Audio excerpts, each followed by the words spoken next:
स्वागत है आप सभी का आज के हमारे इस वीडियो में, जहां आप जानेंगे कांगो युद्ध के बारे में। जानने के लिए वीडियो को अंत तक देखें। कांगो युद्ध। कांगो संकट 1960 और 1965 के बीच गणराज्य में राजनीतिक उथल-पुथल और संघर्ष की अवधि थी। कांगो के स्वतंत्र होने के लगभग तुरंत बाद संकट शुरू हो गया था। बेल्जियम से और समाप्त अनौपचारिक रूप से पूरे देश के साथ जोसेफ डेसिरे मोबुतु के शासन के तहत गृह युद्ध की एक श्रृंखला का गठन। कांगो संकट भी शीत युद्ध में एक छद्दा संघर्ष था, जिसमें सोवियत संघ और संयुक्त राज्य अमेरिका ने विरोधी गुटों का समर्थन किया था। माना जाता है कि संकट के दौरान लगभग 1 लाख लोग मारे गए। बेल्जियम कांगो ने एक राष्ट्रवादी आंदोलन ने औपनिवेशिक शासन के अंत की मांग की। इससे 30 जून 1960 को देश की स्वतंत्रता हुई। न्यूनतम तैयारी की गई और संघवाद, आदिवासीवाद और जातीय राष्ट्रवाद जैसे कई मुद्दे अनसुलझे रहे। जुलाई के पहले सप्ताह में सेना ने विद्रोह छेड़ दिया और अश्वेत और श्वेत नागरिकों के बीच हिंसा भड़क गई। बेल्जियम से भाग रहे गोरों की रक्षा के लिए सेना भेजी गई। कटांग और दक्षिण कसाई बेल्जियम के समर्थन से अलग हो गए। निरंतर शांति और हिंसा के बीच संयुक्त राष्ट्र ने शांति सैनिकों को तैनात किया, लेकिन संयुक्त राष्ट्र महासचिव डेग ने इन सैनिकों को इस्तेमाल लियोपोल्डविल में केंद्र सरकार को अलगाववादियों से लड़ने में मदद करने के लिए करने से इनकार कर दिया। सबसे बड़े राष्ट्रवादी गुट के करिश्माई नेता प्रधानमंत्री पेट्रिस लुम्बा ने सोवियत संघ से सहायता के लिए कॉल करके प्रतिक्रिया व्यक्त की, जिसने तुरंत सैन्य सलाहकार और अन्य समर्थन भेजे। सोवियत संघ की भागीदारी ने कांगो सरकार को विभाजित कर दिया और लुमुम्बा को राष्ट्रपति जोसेफ कासावुबो के बीच गतिरोध पैदा कर दिया गया। सेना की कमान ने मोबुत में तख्तापलट के साथ इस गतिरोध को तोड़ दिया। सोवियत सलाहकारों को निष्कासित कर दिया गया और अपने नियंत्रण में प्रभावी ढंग से एक नई सरकार की स्थापना की। लुमुम्बा को बंदी बना लिया गया और बाद में 1961 में मार डाला गया। एंटोनी गिजेंगा के नेतृत्व में लुमुम्बा समर्थकों द्वारा पूर्वी शहर के स्टैनलीवेले में कांगो के मुक्त गणराज्य की एक प्रतिद्वंदी सरकार की स्थापना की गई। इसे सोवियत समर्थन प्राप्त हुआ, लेकिन 1962 की शुरुआत में इसे कुचल दिया गया। इस बीच 1961 के अंत में एक विमान दुर्घटना में हैमर्सकोजल्ट के मारे जाने के संयुक्त राष्ट्र के अलगाववादियों के प्रति अधिक आक्रामक रुख अपनाया गया। संयुक्त राष्ट्र के सैनिकों द्वारा समर्थित लियोपोल्डविले ने कटंगा और दक्षिण कसाई में अलगाववादी आंदोलन को हराया। 1963 की शुरुआत सरकार के नियंत्रण में कटंगा और दक्षिण कसाई के साथ एक सुलह समझौता संविधान अपनाया गया था और निर्वासित कटांगी नेता मोसे तशौम्बे को एक अंतरिम प्रशासन का नेतृत्व करने के लिए वापस बुलाया गया था, जबकि नए चुनाव आयोजित किए गए थे। हालांकि इनके होने से पहले माओवादी प्रेरित उग्रवादी खुद को सिम्बा कहते हुए देश के पूर्व में उठ खड़े हुए। सिम्बा ने एक महत्वपूर्ण क्षेत्र पर नियंत्रण कर लिया था। स्टैनलेवल में एक communist people's republic of Congo की घोषणा की गई। सरकारी बलों ने धीरे धीरे क्षेत्र वापस ले लिया और नवंबर 1964 में बेल्जियम और संयुक्त राज्य अमेरिका ने सिम्बा कैद से बंधकों को पुनः प्राप्त करने के लिए स्टैनलेवेले में सैन्य रूप से हस्तक्षेप किया। सिम्बा हार गए और जल्द ही ध्वस्त हो गए। मार्च 1965 में चुनाव के बाद तशौम्बे और कासावुबो के बीच एक नया राजनीतिक गतिरोध विकसित हुआ, जिससे सरकार लगभग लकवाग्रस्त हो गई। मोबुतु ने देश पर व्यक्तिगत नियंत्रण लेते हुए नवंबर 1965 में दूसरा तख्ता पलट दिया। मोबुतु के शासन के तहत कांगो को एक तानाशाही में बदल दिया गया था, जो 1997 में उनके बयान तक कायम रहेगा। बेल्जियम शासन। कांगो में औपनिवेशिक शासन 19वीं सदी के अंत में शुरू हो गया। बेल्जियम के राजा लियोपोल्ड द्वितीय बेल्जियम की अंतर्राष्ट्रीय शक्ति और प्रतिष्ठा की कमी से निराश होकर बेल्जियम सरकार की तत्कालीन बड़े पैमाने पर बेरोजगार कांगो बेसिन के आसपास औपनिवेशिक विस्तार का समर्थन करने के लिए राजी करने का प्रयास किया। इस विचार के बारे में बेल्जियम सरकार की महत्वाकांक्षा ने लियोपोल्ड को अत्यंत अपने खाते में कॉलोनी बनाने के लिए प्रेरित किया। कई पश्चिमी देशों के समर्थन से, जिन्होंने लियोपोल्ड को प्रतिद्वंदी औपनिवेशिक शक्ति के बीच एक उपयोगी बफर के रूप में देखा, लियोपोल्ड ने 1885 में एक निजी औपनिवेशिक कांगो मुक्त राज्य की अंतर्राष्ट्रीय मान्यता प्राप्त की। सदी के अंत तक हालांकि स्वदेशी कांगो के खिलाफ स्वतंत्र राज्य के अधिकारियों की हिंसा और आर्थिक निष्कर्षण की निर्मम व्यवस्था ने बेल्जियम पर देश का आधिकारिक नियंत्रण लेने के लिए गहन राजनयिक दबाव का नेतृत्व किया, जो उसने 1908 में किया, जिससे बेल्जियम का निर्माण हुआ। कांगो कांगो में बेल्जियम का शासन राज्य, मिशनरी और निजी कंपनी हितों के औपनिवेशिक ट्रिनिटी कॉलोनियल पर आधारित था। बेल्जियम के वाणिज्यिक हितों के विशेषाधिकार का मतलब था कि पूंजी कभी भी कांगो में वापस आ सकती थी और व्यक्तिगत क्षेत्र विशिष्ट हो जाते। कई मौकों पर सरकारी और निजी उद्यमों के हित आपस में जुड़े हुए थे और राज्य ने कंपनियों को हड़ताल तोड़ने और स्वदेशी आबादी के अन्य प्रयासों का मुकाबला करने में मदद की ताकि उनकी स्थिति बेहतर हो सके। देश को घोंसलों के शिकार पदानुक्रमित रूप से संगठित प्रशासनिक उपखंडों में विभाजित किया गया था और एक सेट मूल नीति के अनुसार समान रूप से चलाया गया था। ब्रिटिश और फ्रांसीसी के विपरीत, जो आमतौर पर अप्रत्यक्ष शासन की प्रणाली का समर्थन करते थे, जिससे पारंपरिक नेताओं को बनाए रखा जाता था। औपनिवेशिक निरीक्षण के तहत सत्ता के पदों पर नस्लीय अलगाव का एक उच्च स्तर भी था। द्वितीय विश्व युद्ध की समाप्ति के बाद बड़ी संख्या में श्वेत अप्रवासी जो कांगो चले गए, वो सभी सामाजिक दायरे में आए, लेकिन फिर भी उन्हें हमेशा अश्वेत लोगों से श्रेष्ठ माना गया। 1940 से 1950 के दशक के दौरान कांगो ने शहरीकरण के एक अभूतपूर्व स्तर का अनुभव किया और औपनिवेशिक प्रशासन ने इस क्षेत्र को मॉडल कॉलोनी बनाने के उद्देश्य से विभिन्न विकास कार्यक्रम शुरू किए। उपायों के परिणामों में से एक शहरों में यूरोपीयकृत अफ्रीकी के नए मध्य वर्ग का विकास था। 1950 के दशक तक कांगो के पास किसी भी अन्य अफ्रीकी उपनिवेशिक की तुलना में दुगुनी मजदूरी थी। यूरेनियम सहित कांगो के समृद्ध प्राकृतिक संसाधन। द्वितीय विश्व युद्ध के दौरान अमेरिकी परमाणु कार्यक्रम द्वारा उपयोग किए जाने वाले यूरेनियम का अधिकांश भाग कांगोलीज था, जिसने शीत युद्ध के विकसित होने के साथ साथ सोवियत संघ और संयुक्त राज्य अमेरिका दोनों से इस क्षेत्र में पर्याप्त रुचि पैदा की।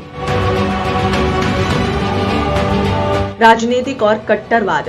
1950 के दशक के दौरान बेल्जियम कांगो में एक अफ्रीकी राष्ट्रवादी आंदोलन विकसित हुआ। मुख्य रूप से विकास के बीच इस आंदोलन को कई दलों और समूहों में विभाजित किया गया था, जो मोटे तौर पर जातीय और भौगोलिक आधार पर विभाजित थे और एक दूसरे के विरोधी थे। सबसे बड़ा मूवमेंट नेशनल कांगोलिस्ट एक संयुक्त मोर्चा संगठन जो उचित समय के भीतर स्वतंत्रता प्राप्त करने के लिए समर्पित था। ये एक चार्टर के इर्द गिर्द बनाया गया था, जिस पर अन्य लोगों के अलावा पैटिस लुम्बा, सीरियल एडोला और जोसेफ इलोया द्वारा हस्ताक्षर किए गए थे, लेकिन अन्य ने पार्टी पर उदारवादी होने का आरोप लगाया। लुमुम्बा बहुराष्ट्रीय कंपनी के भीतर एक प्रमुख व्यक्ति बन गया और 1959 के अंत तक पार्टी ने 58,000 सदस्यों का दावा किया। एमएनसी का मुख्य प्रतिद्वंदी अलायंस डेस बकांगो यानी कि ABA को था, जिसका नेतृत्व जोसेफ कासा वुबू ने किया था, जिन्होंने एमएनसी की तुलना में अधिक कट्टरपंथी विचारधारा की वकालत की, जो तत्काल स्वतंत्रता और क्षेत्रीय पहचान को बढ़ावा देने के आह्वान पर आधारित थी।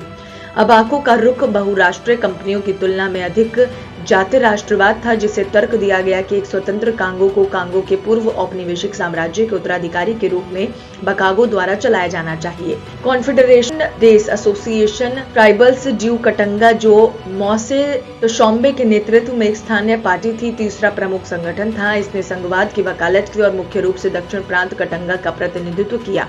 इनमें कई छोटी पार्टियां शामिल थी जो राष्ट्रवादी आंदोलन के रूप में उभरी, जिसमें कट्टरपंथी पार्टी, सॉलिडायर अफ्रीकन और छोटे जातीय समूह जैसे अलायंस डेस बायनजी के हितों का प्रतिनिधित्व करने वाले गुट शामिल थे। आजादी। लियोपोल्डविल दंगों के परिणाम में कांगो के भविष्य पर बेल्जियम के संसदीय कार्य समूह की रिपोर्ट प्रकाशित की गई, जिसमें आंतरिक स्वतंत्रता की एक मजबूत मांग का उल्लेख किया गया था। कॉलोनियों के मंत्री ऑगस्टे डी श्राइवर ने जनवरी 1960 में ब्रुसेल्स में एक हाई प्रोफाइल गोलमेज सम्मेलन की शुरुआत की, जिसमें सभी प्रमुख कांगोली पार्टियों के नेता उपस्थित हुए। लुम्बा, जिसे स्टैन लेवल में दंगों के बाद गिरफ्तार किया गया था, को सम्मेलन से रिहा कर दिया गया और MNCL प्रतिनिधि मंडल का नेतृत्व किया गया। बेल्जियम सरकार ने स्वतंत्रता से कम 30 साल पहले की अवधि की उम्मीद की थी, लेकिन सम्मेलन में कांगो के दबाव के कारण 30 जून 1960 को तारीख के रूप में निर्धारित किया गया। प्रतिनिधियों के समझौते पर पहुंचने में विफल रहने के बाद कांगो के मामलों में संघवाद, जातीयता और बेल्जियम की भविष्य की भूमिका सहित मुद्दों को अनसुलझे छोड़ दिया गया था। बेल्जियम के लोगों ने लुम्बा के खिलाफ अभियान शुरू किया, जिससे वो हाशिए पर रखना चाहते थे। उन्होंने उन पर कम्युनिस्ट होने का आरोप लगाया था और राष्ट्रवादी आंदोलन को खंडित करने की उम्मीद में कोनाकट जैसी प्रतिद्वंदी जाति आधारित पार्टियों को समर्थन किया। कई बेल्जियम लोगों ने उम्मीद की थी कि एक स्वतंत्र कांगो एक संघ का हिस्सा बनेगा, जैसे कि फ्रांसीसी समुदाय या फिर ब्रिटिश राष्ट्रमंडल राष्ट्र, और बेल्जियम के साथ घनिष्ठ आर्थिक और राजनीतिक संबंध जारी रहेगा। जैसे ही स्वतंत्रता नजदीक आई, बेल्जियम सरकार ने मई 1960 में कांगो के चुनाव आयोजित किए, जिसके परिणाम स्वरूप बहुराष्ट्रीय कंपनियों को सापेक्ष बहुमत मिला।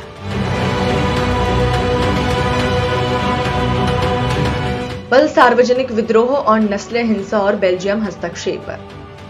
स्वतंत्रता की घोषणा के बावजूद ना तो बेल्जियम ना ही कांगो सरकार के औपनिवेशिक सामाजिक व्यवस्था को तुरंत समाप्त करने का इरादा किया गया। बेल्जियम सरकार को उम्मीद थी कि गोरे लोग अनिश्चित काल तक अपनी स्थिति बनाए रख सकते हैं।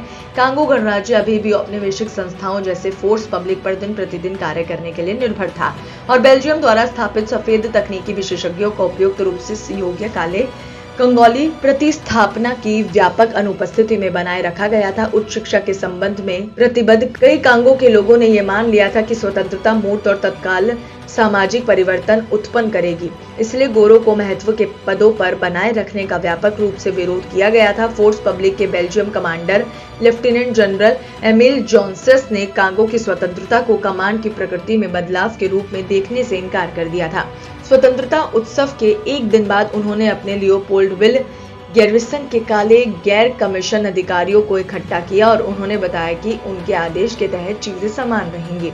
एक ब्लैक बोर्ड पर स्वतंत्रता से पहले, स्वतंत्रता के बाद लिखकर बिंदु सारांशित कर दिया। ये संदेश रैंक और फाइल के बीच बेहद अलोकप्रिय था।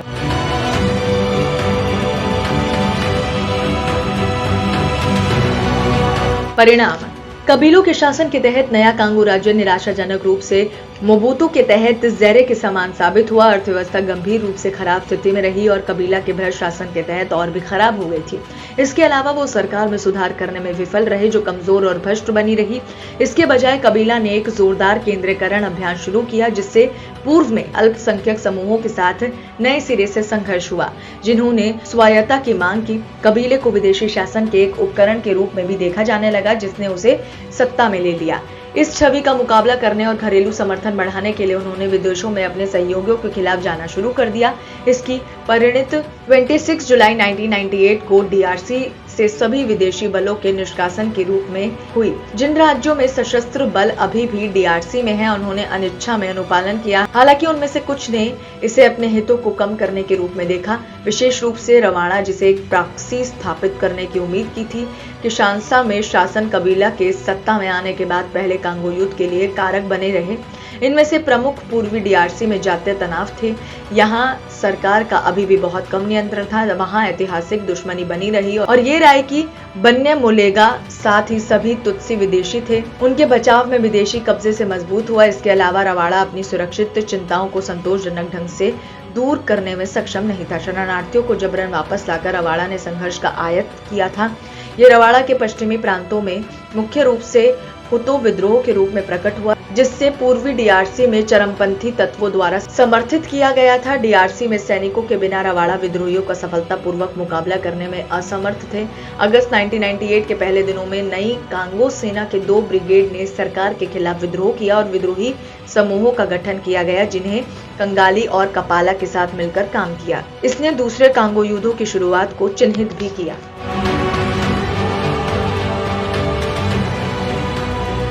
उम्मीद करते हैं आपको ये वीडियो पसंद आई होगी। इसी तरह के इतिहास के पन्नों से जुड़ी कहानियों को जानने के लिए हमारे चैनल को अभी सब्सक्राइब करें। साथ ही वीडियो को लाइक शेयर करना ज़रूर याद रखें। इस वीडियो को देखने के लिए आप सभी का धन्यवाद।